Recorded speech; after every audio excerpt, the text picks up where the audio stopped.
First, I talked about the family categories, and I talked about the employment category. First category, the children, citizen children over 21, is May 1st, 2004. There is no change. We have two categories: the permanent resident children under 21 and the spouse. It's 8th June 2007. It has moved about 3 months. F2B category is the permanent resident son, children over 21. There is no movement at all. F3 is the married children of a citizen, is May 1st, 2001. There is a movement about 2.5 months. That's a good movement. And F4 category is 8th March 2000. It has moved 1 month. So there is a progress. But I think, what happened? The people are very scared and people are very afraid that the visa moved back 2 years. Now we are going slowly again. Every month we are moving only 1 month. So they are not very happy. That's why the progress should be 2 years every time. So that's going to be the situation. Now the employment category, first category is current. And that is the men of exceptional ability and intra-company transfer. And we have been told, that there was no movement. People are not taking in visa in first category. So they are going to percolate into the second and third category. And that visa number is they are going to move a little bit faster. So if you see the second category, it's 1 July 2006, they are moved about 1.5 months, more than 1.5 months. The reason being, they could have moved very fast, but they don't want to do it. What happened at that time, that they moved for 2 years and then go back again after 2 years. So they are moving slowly, but they have 12,000 extra visa they have. Third category is the skilled worker category, is 15 April 2002, it is moved only 7 days. And other worker category, 15 April 2000, is also moved about 1 week. So the fourth category, certain religious worker, all are current. Okay, any news happening with immigration? You know what, I tell you one thing, I can give you one good news. Immigration came out now, clearly. They can't arrest everybody. They got 1 million, I think about 1.5 million people illegal in this country. And how many people you should arrest? So they decided we can arrest only 40,000 people, maximum, per year. Okay. 40,000, first our target would be the people who are all committed a crime. I don't know how many people who have committed a crime, any crime, we should send them out. So we don't want any immigrant to have a criminal record. Second category, they want to say, okay, the people whom against we already issued a deportation. I don't know, there may be about 400 or 500,000 people against whom the deportation is issued. That will be a target category. And then people who come from India and they never go back. They come on a visit visa, they overstayed here. They want to catch them, they are trying. Then they want to worry about other. So I think the first category, probably the 40,000 will be only absorbed by people against whom the deportation order has been issued. So other people, they will don't want to catch them, they don't want to put them, and they want to slowly release them. There is no use, they have not committed a crime here, and allow them to stay, because they can't arrest them. And it costs, to deport one person, costs $12,500. And if you deport everybody, they cost $300 billion. Wow. So that's a big figure. So this is the way immigration wants to deal with them. They don't want to give an amnesty because they are against amnesty. So this is the problem. Okay. But there's movement on the visa burden, which is a good news. Yes. We were stuck for a while. Yeah, this is slowly moving. But it's moving forward somewhat. Yeah, 1 month. Yeah, well, it's not still. 2 years. Well, sometime, the whole question was that that second category, the permanent residents, spouse and children, they became, they were visa available in 7 months' time. That has gone back 3 years, Right. That is the one hurting people very much. Right. Well, but there is still movement, so that's good news. Well, let's get started with our letters for today. First letter is from Hawa Behan. She wrote to us in Gujarati. I've translated in Hindi so everyone can understand. मैं American citizen हूँ, retired हूँ. मैं अपनी बहन को यहाँ visitor visa पर बुलाना चाहती हूँ. पहले भी अप्लाई किया था मगर पेपर्स एक्सेप्ट नहीं हुए थे. She has some other details in the letter that are not relevant really. अच्छा, क्या बात है कि जब हवा में तुम तो गुजराती में लेटर लिखते हो, हम हिंदी में जवाब देंगे, गुजराती में भी देंगे आपका. जब भी आपने एप्लीकेशन की, इसका मतलब नहीं होता कि सब इंडिया को तो सबको इधर आना है। गरीब होती है, गरीब आदमी तो अच्छा सोचते कि इधर आ जाए तो पैसा कमाए, अमेरिका का ड्रीम देखना है उनको। जब भी हम काउंसलेट में जाते हैं उनको कुछ भी पता नहीं होता है। उनको 2-4 क्वेश्चन पूछते कि आपकी हालत क्या है, आप पैसा कमाते होंगे, वहाँ क्यों जाना है, अमेरिका को घूमने जाना है, या आपके पास पैसा नहीं है तो क्या करे को जाके वहाँ। उनको लगता है कि आदमी वो जो है तो मेरी बहन और मासी और कोई भी वापस नहीं आने वाली है, इसलिए वीसा नहीं देते, वो उनके पेपर फाड़ के फेंक देते। ऐसे केसेस में आप, मुझे लगता है आपको हेल्प करनी है। आपकी बहन गरीब है इसलिए आपको मदद करनी है, मगर इसका चांस लगने वाला नहीं है। वो देखते हैं किसको वीसा देना है, वो देखते हैं कि जिसको वीसा देना चाहिए, जो आदमी वापस जाएगा, वो इधर आके रहने के लिए वो वीसा नहीं देंगे, इसलिए वो लोग ने वीसा नहीं दिया।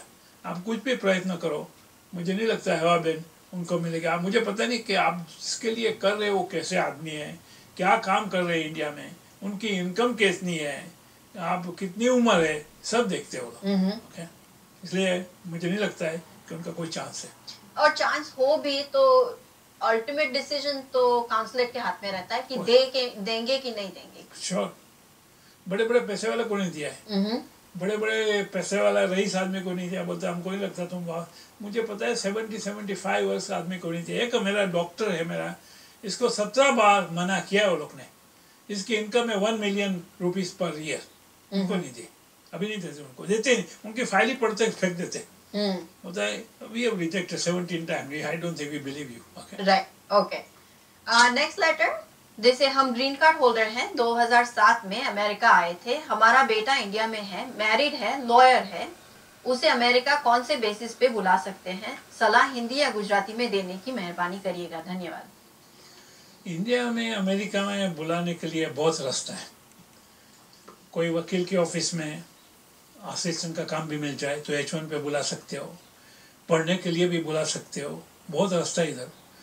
क्यों आना है काउंसलर देखेंगी, आपने इसके लिए एप्लीकेशन किया है कि नहीं वो भी देखेंगे, सारा कुछ देख के बता देंगे कि को आ सकता है कि नहीं आ सकता है।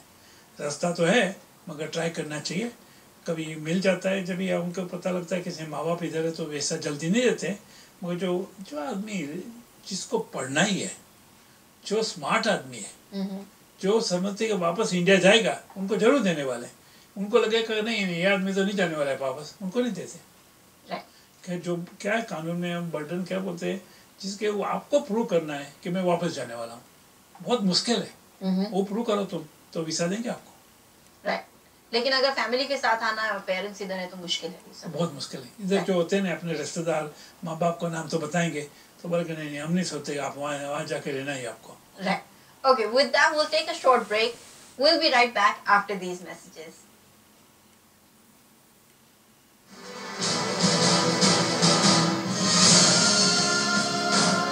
વિગતવાર સમાચાર આપતું ગુજરાતનું ગૌરવ દિવ્ય ભાસ્કર. અને હા, લવાજમનો છું, 1 વર્ષનું 39 $. તરત જ સંપર્ક કરો 1866 જય Hind.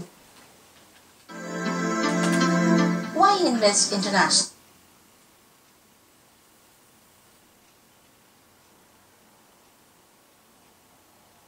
Welcome back. You're watching the Immigration Show on TV Asia. Our next letter is from Vishal Patel. He says, I watch your immigration show every Sunday on TV Asia. I would like to say that you guys are doing a great job. My best wishes are with you. Thank you, Vishal. I have some questions related to my H-1B visa. I am on F1 and my wife is on F2 visa. I got my H-1B approved March 2011. My question is, can I go to Canada for my H-1B stamping? Are there any changes in stamping rules in 2011? I've heard that one has to go back to country of origin for H-1B stamping. Is this true? His second question is, can my wife go for H4 stamping without me going for H-1B stamping? We have all the documents ready for stamping. Yeah, my best advice is, the Canada is not stopped. They're still accepting application. You can go. But generally, if you have a proper job, all the documentation are proper. How you got H1 here, that's very, very, very important. You are going to get from F1 to H1. But even the dual intention is not considered, because when you do this one, they look up everything in circumstances. And if they deny, then it becomes a problem. then you can't come back to the United States. You go back to India and you have to apply there. So consult a good lawyer. See all the papers are in a proper condition. Whether this is the one. And generally my best advice is that you have to consult an attorney who does this type of cases regularly, who has an experience. What type of cases the Canadian Immigration Toronto office or a Montreal office or they are rejecting. And then prepare the paperwork according to that one. Take advice of a good lawyer before you go. But they have no stop. Still their papers are stamped in Canada. But generally I don't think they will stamp your wife H4 without stamping your H1. So I think that both of us, you have to go first. First you get H1 and then your wife will to follow with you and both of you can get H4. Okay. They can get H4. So don't recommend wife going without him getting the stamp. They won't generally. They won't survive because he is not stamped, Right. Okay. All right. So Vishal, I hope that answers all your questions. Next letter is from Shehnaz Malik. She says, hello, we watch your program every Sunday and we enjoy it a lot. Her first question is, I have friends that have filed for their family in June 2002 and they have already arrived in USA. Right now the file is running in 2000. This doesn't make any sense. Do you know why they have backed up the files by 2 years? Did they close the new brother-sister file? Second question is, my father went to India last year in May 2010 and he does not wish to come back here because of the cold. Can we apply for re-entry permit in India? And the third question is, my daughter-in-law arrived in July 2008. How soon can she apply for her citizenship? Her husband and son both are citizens. And how many months is the exam after? Generally, first we take the last two questions, okay? First question is that you generally, when you are a citizen, and then she has to wait for 3, instead of 5 years, she can do it in 3 years' time. And every time she has to stay 6 months here and 6 months outside the country. So total time she has to spend 1.5 years here. So take 3 years. Second question, can you apply? So since she came in, the daughter-in-law came in July 29, 2008, she can apply this year. But the only problem is when they got citizenship. When the husband got husband got citizen in 2008 or 2009. If husband got in 2009, then she has to wait 2012. If husband got citizen in 2010, she has to wait 3 years after husband got citizenship. I see. Okay. The second question is, this is a typical question asking by people. Generally, old people come here, they are bored. But staying in America and breathing a pure air and no problem, there is no problem of the food, everything is available here, life is better easy, but the cold may drive them out and they go back to India. After going to India, they started comparing the situation, how is America and how is India. They feel bad, they want to come back again here. But they made a decision when they left that I don't want to come here.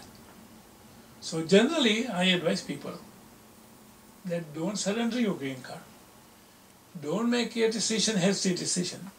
Wait, take your re-entry permit, wait for 2 years, and then make up a decision. Then I don't want to come. Situation can change. I tell you, people are telling me, first 2 years are very hard.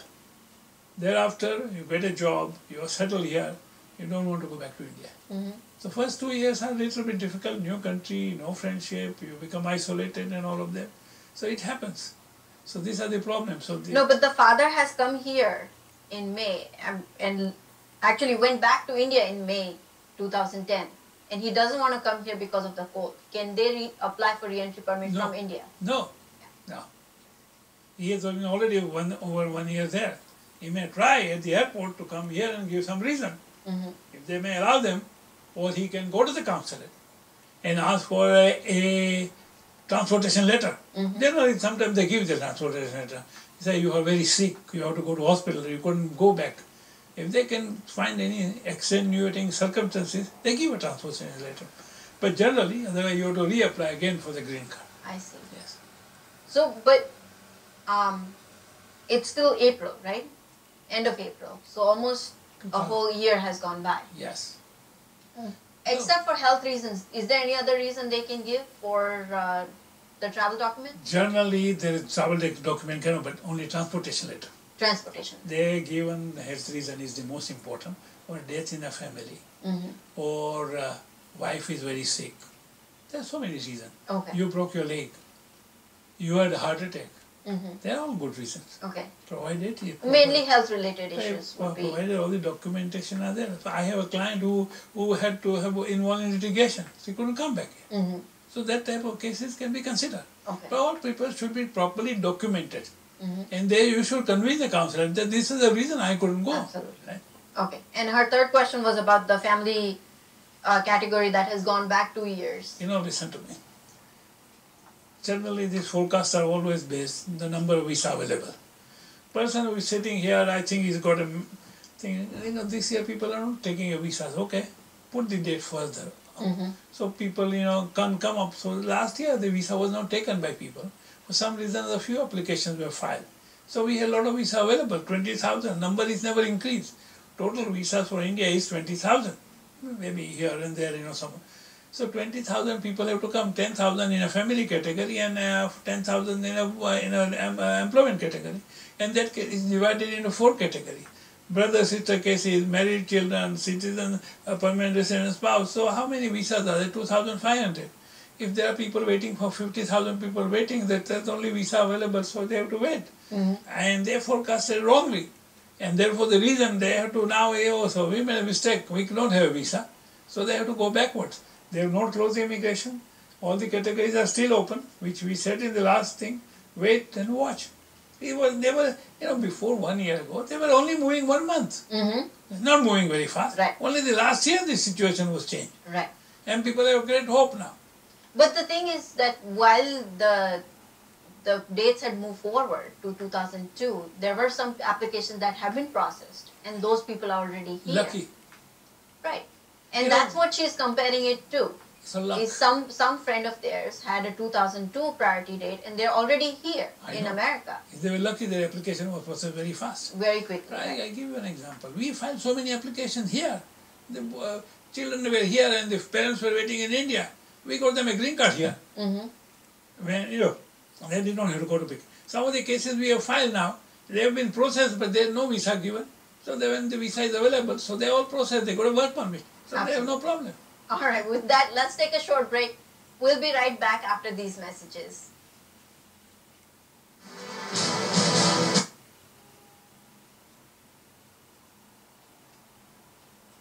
Welcome back. You're watching the Immigration Show on TV Asia. Our next letter is from Shilpa Oza. She says, it's a little bit of a long letter, just bear with me.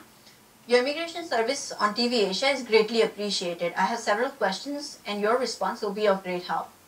My cousin's I-485 adjustment of status application based on brother-sister category became current in July 2009, with the mother being the primary applicant and her husband and 2 children, under 21 at the time of application became current, being the derivatives.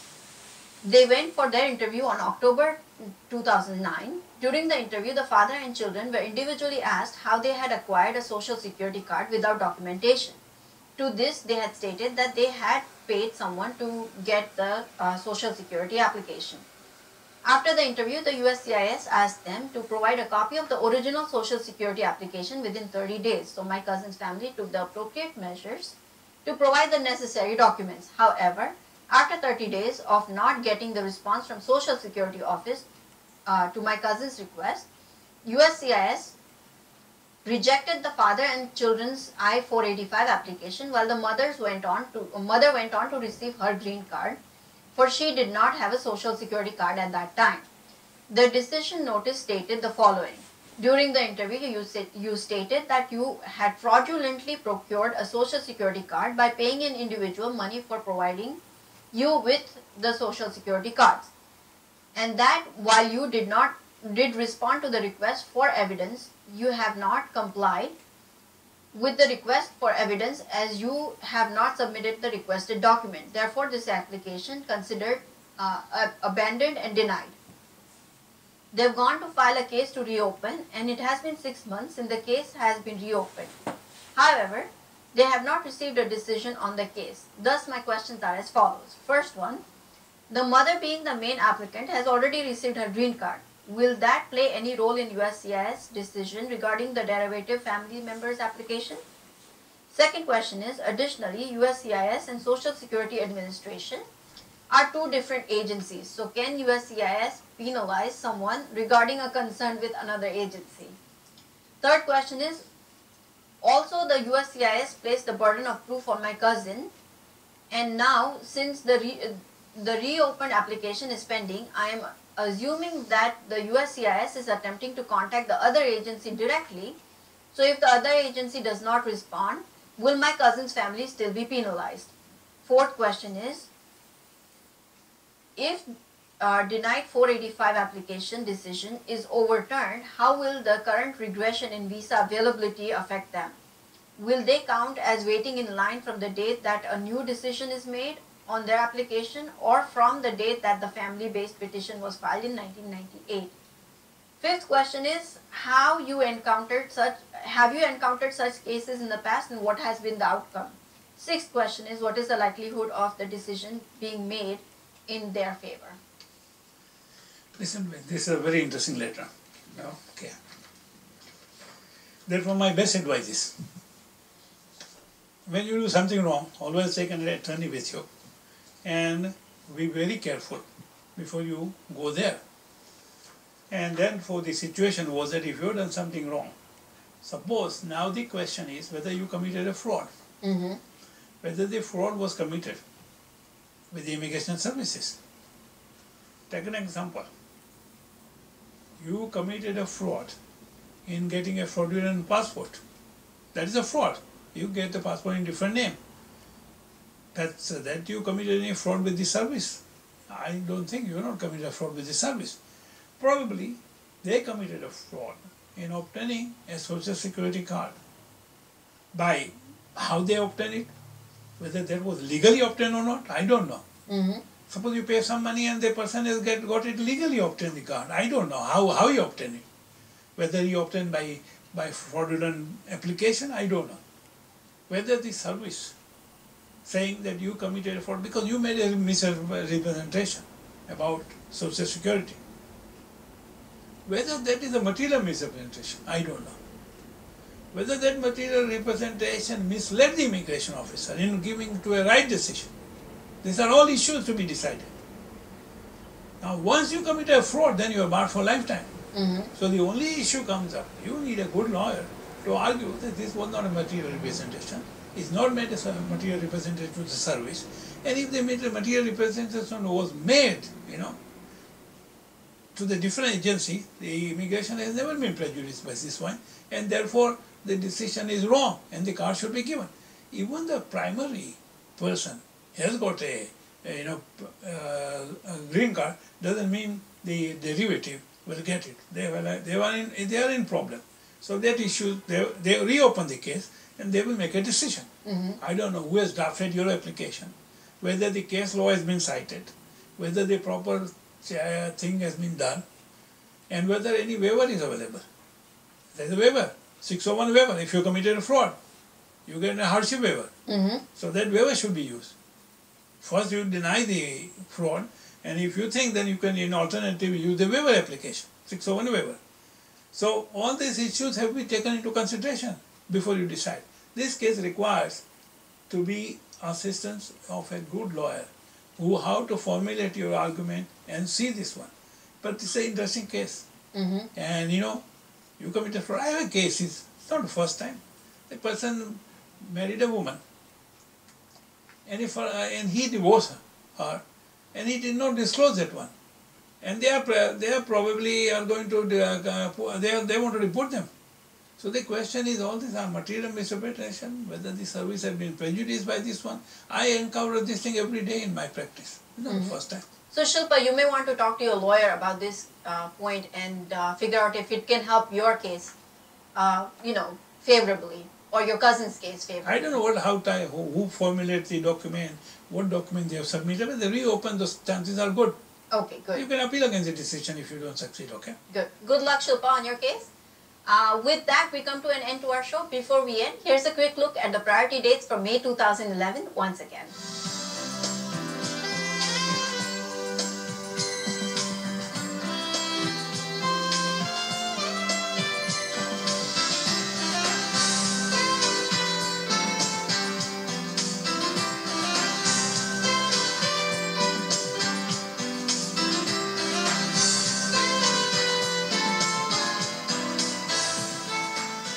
Here's our address where you can send us your questions and or suggestions for the immigration show on TV Asia. Our address is 76 National Road, Edison, New Jersey 08817. Our fax number is 732-650-1112. Our email address is immigration@tvasiausa.com. Please remember, we do not respond to any letters by mail, by email, by fax, or by phone. When writing your questions to us, please let us know the city and state and how you're watching TV Asia, dish, satellite, or cable. If cable, please provide the cable company's name and the channel number. Please allow at least 4 to 6 weeks for us to respond to your letters. Once again, I am Priya Mishra. Happy Easter to everyone, and we'll see you next week.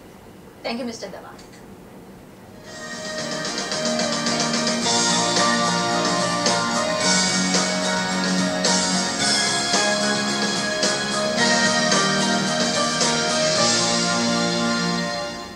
सुरों के झिलमिलाते हुए रंग, गीत, नज्म, गजलें सब